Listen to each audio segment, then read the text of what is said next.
اور نوح ہی کے طریقے پر چلنے والا ابراہیم تھا جب وہ اپنے رب کے حضور قلب سلیم لے کر آیا۔ جب اس نے اپنے باپ اور اپنی قوم سے کہا، یہ کیا چیزیں ہیں جن کی تم عبادت کر رہے ہو؟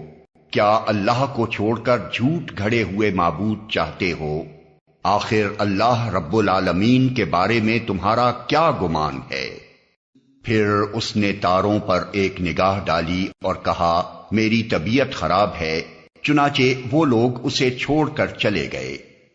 ان کے پیچھے وہ چپکے سے ان کے معبودوں کے مندر میں گھس گیا اور بولا، آپ لوگ کھاتے کیوں نہیں ہیں؟ کیا ہو گیا آپ لوگ بولتے بھی نہیں؟ اس کے بعد وہ ان پر پل پڑا اور سیدھے ہاتھ سے خوب ضربیں لگائیں۔ واپس آ کر وہ لوگ بھاگے بھاگے اس کے پاس آئے۔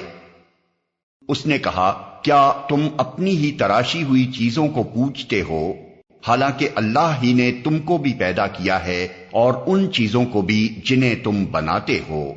انہوں نے آپس میں کہا، اس کے لیے ایک الاؤ تیار کرو اور اسے دہکتی ہوئی آگ کے ڈھیر میں پھینک دو۔